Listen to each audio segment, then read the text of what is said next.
बॉलीवुड में अपने अतरंगी फैशन के साथ साथ अपनी दमदार एक्टिंग के लिए पहचाने जाने वाले अभिनेता रणवीर सिंह की फिल्म जायज भाई जोरदार को लेकर चर्चा में है। जायज भाई समाज और अपने पिता की सोच से सहमत नहीं है। ऐसे में जैसे ही बच्ची वाली खबर पता चलती है तो उसकी दुनिया में भूचाल सा आ जाता है और शुरू हो जाता है भागने का सिलसिला। तो आइए जानते हैं ये सिलसिला कहाँ तक चलता है। तो दोस्तों आज हम एक्सप्लेन करने वाले हैं जायज भाई जोरदार मूवी को। एक्सप्लेनेशन शुरू करते हैं, लेकिन उससे पहले आप हमारे वीडियो को लाइक कीजिए और चैनल को सब्सक्राइब कीजिए ताकि आपको इसी तरह के लेटेस्ट और फ्रेश कंटेंट मिलते रहे। तो चलिए शुरू करते हैं आज का एक्सप्लेनेशन। तो फिल्म की कहानी शुरू होती है गुजरात के एक छोटे से गाँव से, जहाँ एक सरपंच है जो कि जायज भाई के पिताजी है और उनकी ये विचारधारा है कि अगर वंश आगे बढ़ाना है तो वो काम सिर्फ एक लड़का कर सकता है। उनकी खुद की तो यही मानसिकता है, पर वो दूसरों को भी इसी पर चलने का दबाव बनाते हैं। भाई अगर कोई महिला को परेशान करता है तो इसमें भी महिला की ही गलती मानी जाती है। फिल्म में रणवीर एक ऐसे बेटे की भूमिका में है जो अपने पिता की हर बात मानता है, उनका कहा कभी टालने की सोच भी नहीं सकता। माता पिता की ख्वाहिश है कि जायज को बेटा हो। इससे पहले जायज को एक बेटी पहले से ही है, उसका नाम सिद्धि है और वह काफी होशियार भी है, लेकिन उसके माता पिता उसे बिल्कुल भी पसंद नहीं करते हैं। अब बस जायज को तो यही चिंता सता रही है कि इस बार भी अगर उसे बेटा नहीं हुआ तो क्या होगा, और उससे कहीं ज्यादा चिंता उसकी पत्नी मुद्रा को भी है। और मुद्रा एक बार फिर से प्रेग्नेंट है, इसलिए वह सभी लोग हॉस्पिटल आए हैं ये जानने के लिए कि आखिर उसके पेट में लड़का है या फिर लड़की। और यहाँ पर डॉक्टर उनसे पूछती है कि आखिर मुद्रा का कितनी बार अबॉर्शन आप करवा चुके हैं। तो यहाँ पर हमें पता चलता है कि मुद्रा का 5 बार अबॉर्शन हो चुका है, क्योंकि 5 बार भ्रूण परीक्षण के दौरान उन्हें पता चलता है कि मुद्रा के पेट में लड़की है, इसलिए वह लोग भ्रूण की हत्या करवा देते हैं। यहाँ पर डॉक्टर उनसे कहती है कि मुद्रा अब कमजोर पड़ चुकी है,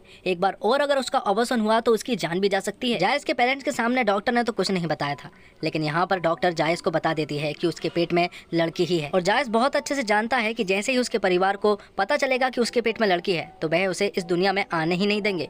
इसलिए वह फैसला करता है कि वह अपनी आजन्मी बेटी के साथ अन्याय नहीं होने देगा और उसे दुनिया में लाएगा। जायज के माँ बाप कई सारे हथकंडे अपनाते हैं, वह कई सारे बाबा के पास जाते हैं, कई सारे मंदिरों के पास जाते हैं, लेकिन फिर भी उन्हें लड़का नसीब नहीं हो रहा है। यहाँ पर वह एक बकरे वाले बाबा के पास आए हैं। अगर बकरे ने सर हिला दिया तो इसका मतलब ये है कि लड़की होगी, और अगर उसने सर नहीं हिलाया तो ये समझ लो कि लड़का होना तो तय है। लेकिन जायज को तो पहले से ही मालूम है कि मुद्रा के पेट में तो लड़की है, लेकिन प्रॉब्लम अब ये है कि वह अपने घर वालों को ये बात बताए या फिर नहीं। यहाँ से सीधा वह घर जाते हैं और रात में मुद्रा, उसकी बेटी और जायज भाई कुछ बातें कर रहे होते हैं कि तभी प्रधान जी गुस्से में जायज भाई के कमरे की तरफ आते हैं और उसके दरवाजे को पटकने लगते हैं। और जब जायज बाहर आता है तो प्रधान जी उसे बताते हैं कि तुम्हारी बहन के पति ने उसे बहुत मारा। दरअसल जायज की बहन की शादी मुद्रा के भाई से हुई है और मुद्रा की यहाँ जायज से, तो जो वहाँ होता है उसका पूरा बदला यहाँ निकालने का रिवाज है यहाँ। इसलिए प्रधान जी जायज से कहते हैं कि वह भी जाके मुद्रा को मारे और उसे सबक सिखाए। अब जायज भी भला क्या करता, वह अपने पिता की बातों को टाल तो नहीं सकता था, इसलिए वह कमरे में जाता है और झूठ मूठ का मुद्रा पे हाथ उठाने लगता है। मुद्रा यहाँ पर झूठ मूठ की आवाज कर रही होती है, जिसका साथ उसकी बेटी सिद्धि भी दे रही होती है। यहाँ पर जायज के पेरेंट्स घबरा जाते हैं, उन्हें ऐसा लगता है कि जायज ने अपनी पत्नी को शायद बहुत मारा और उन्हें ये डर था कि अगर वह उसे पूरा ही मार देंगे तो उसका आगे का वंश कैसे बढ़ेगा, इसलिए वह जायज को उसे मारने से रोकते हैं। अब ये सब हो जाने के बाद रात को मुद्रा और जायज आपस में बात कर रहे होते हैं। यहाँ पर जायज मुद्रा से कहता है कि अब चाहे जो भी हो जाए, लड़का हो या फिर लड़की, वह उसे इस दुनिया में लेकर आएगा। अगले दिन पंचायत की सभा होती है जहाँ पर कई सारे लोग मौजूद थे।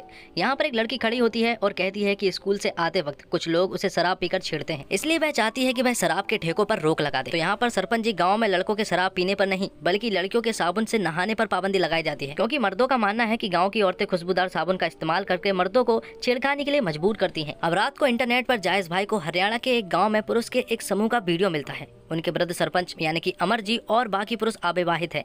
ऐसा इसलिए क्योंकि गांव वालों द्वारा बेरहमी से कन्या भ्रूण हत्या करने के बाद गांव में लड़कियां नहीं बची हैं।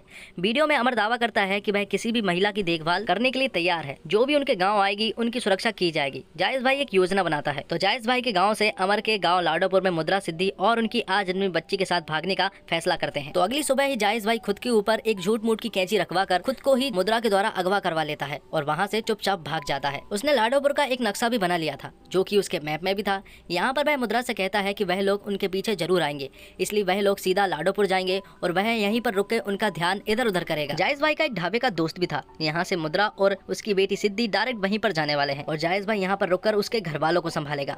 और जैसे ही उसके घर वाले आते हैं तो वह उन्हें बताता है कि वह लोग चले गए हैं, और यहाँ पर वह झूठ मूठ का गुस्सा भी करता है, अपना मोबाइल भी तोड़ लेता है और उनसे कहता है कि आज के बाद उसकी शक्ल वह कभी भी नहीं देखेगा। और जैसे ही जायज को पता चलता है कि उसके पिता के हाथ उसका नक्शा लग चुका है तो वह तुरंत ही एक प्लान बनाता है और टॉयलेट के बहाने गाड़ी रोकने को कहता है। थोड़ी दूर जाने के बाद जब वह गाड़ी रोकते हैं तो उसके पास तो उसका मोबाइल नहीं था, इसलिए वह उसके पिता के एक साथी का मोबाइल लेता है। और जैसे ही वह वॉशरूम में जाता है तुरंत ही उसके पीछे पीछे उसका पिता भी आ जाता है और उसे तुरंत ही अपने साथ लेकर चला जाता है। इसलिए जायज मुद्रा से तो कांटेक्ट नहीं कर पाता है और यहाँ पर जायज के पिता उसे अपने साथ भी ले जा लेते हैं। यहाँ से सरपंच जी उसी ढाबे वाले के पास पहुँचते हैं जो कि जायज का दोस्त था। और जैसे ही वह लोग पहुंचते हैं यहाँ पर मुद्रा और सिद्धि चुपचाप ही वहाँ छिप जाते हैं।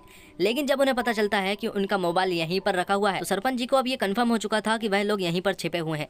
इसलिए मुद्रा और सिद्धि वहाँ से भाग जाते हैं और उन्हें भागता हुआ वह लोग देख लेते हैं और वह लोग उनका पीछा भी करने लगते हैं। थोड़ी दूर जाने के बाद वहाँ पर एक काली बिल्ली उनका रास्ता काट देती है और रास्ता काटना तो उनके लिए बहुत ज्यादा अशुभ है, इसलिए कोई भी आगे नहीं जा पाता है। वहाँ पर वह लोग 10 कदम पीछे जाते हैं, जिसके बाद जैसे वह पलटते हैं तो पीछे तो उन्हें कोई भी नजर नहीं आता है। सरपंच जी को बहुत अच्छे से मालूम था कि मुद्रा कहाँ पर जाएगी, इसलिए वह पहले ही उसके पिता के घर जाकर बैठ जाते हैं। वहाँ पर वह मुद्रा का इंतजार कर रहे होते हैं और थोड़ी देर के बाद वहाँ पर मुद्रा और सिद्धि दोनों ही आ जाते हैं। और उन्हें इस तरह देखकर जायज पूरी तरह से शॉक्ड रह जाता है, क्योंकि उसे मालूम था कि वह लोग एक बहुत बड़ी प्रॉब्लम में फंस चुके हैं। यहाँ पर सरपंच जी जायज से कहते हैं कि वह सभी के सामने अपनी पत्नी को मारे, क्योंकि वह चाहता है कि वह सबके सामने उसे सजा दिलवाए। और जैसे ही जायज उसे मारने ही वाला होता है कि तभी वहाँ पर सभी लोग बेहोश हो जाते हैं। दरअसल जायज ने अपनी बहन से कहलवाकर उन सभी की शरबत में कुछ बेहोशी की दवा मिला दी थी, जिससे वह सभी लोग बेहोश हो जाते हैं और जायज अपने भागने का सिलसिला जारी रखता है। यहाँ से वह एक भले आदमी के घर पहुँचते हैं। वह उन्हें रहने के लिए पनाह देता है और उन्हें ढेर सारा खाना भी देता है। और फिर थोड़ी ही देर के बाद उन्हें पता चलता है कि जिस आदमी ने उन्हें रहने के लिए घर और खाने के लिए खाना दिया है, वो ये सब पैसों के लिए कर रहा है, क्योंकि मुद्रा के ऊपर 5 लाख का इनाम था। इसलिए उसने जायज के पिता के पास कॉल कर दिया था और उन्हें यहाँ पर बुला लिया था। वह लोग जैसे ही यहाँ पर आते हैं तो वह तुरंत ही जायज को बहुत मारते हैं। सिद्धि यहाँ पर सोशल मीडिया के द्वारा लाइव रिकॉर्ड करती है और सबसे मदद मांगने की कोशिश करती है, लेकिन तभी जायज कार से एक पैनी सी चीज निकालता है और उसे अपने मेन पॉइंट पर रखता है और कहता है कि अगर वह लोग पीछे नहीं हटे तो वह इसे काट देगा, जिससे तुम्हारा वंश तो कभी भी आगे नहीं बढ़ पाएगा। इसलिए ना चाहते हुए भी उन सभी को पीछे होना ही पड़ता है और यहाँ पर जायज तुरंत ही एक कार लेकर वहाँ से भाग निकलता है। वह जैसे ही वहाँ से निकलते हैं तो वह खुद की ही गलती बताने लगते हैं और कहते हैं कि उसी के अंदर कुछ खराबी होगी, इसलिए वह उन्हें लड़का नहीं दे पा रहा था। लेकिन यहाँ पर मुद्रा उससे कहती है कि ये गलती तुम्हारी नहीं है, शायद उसी के अंदर ऐसा कुछ होगा जिससे वह उन्हें वंश बढ़ाने के लिए लड़का नहीं दे पा रही है। और वह दोनों झगड़ रहे होते हैं कि तभी अचानक से मुद्रा के पेट में दर्द होने लगता है और खून निकलने लगता है। इसलिए वह तुरंत ही हॉस्पिटल की तरफ गाड़ी मोड़ते हैं और तुरंत ही हॉस्पिटल पहुंचते हैं। हॉस्पिटल पहुंचने के बाद मुद्रा के पिता जायज को सीढ़ियों से नीचे फेंक देते हैं और वह जायज के पिता से कहते हैं कि मुद्रा और उसकी बच्ची में दोनों में से एक ही जिंदा रह पाएगा।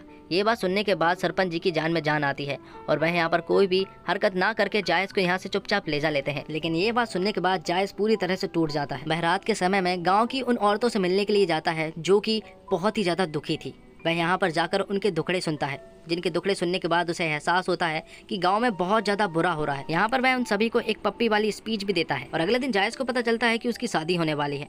और जब वह अपनी माँ को ये बात बताता है कि वह शादी नहीं करना चाहता, तो उसकी माँ उसे खुद की कसम दे देती है और कहती है कि उसे घोड़ी पर तो बैठना ही होगा। और जैसे ही अगले दिन उसकी शादी होने वाली होती है कि तभी उसकी बहन उसे चिल्लाते हुए कहती है कि मुद्रा की डिलीवरी होने वाली है। इसलिए वह अपनी माँ से कहता है कि उसने उसकी कसम नहीं तोड़ी है, वह घोड़ी पर बैठ गया पर वह शादी नहीं करने वाला।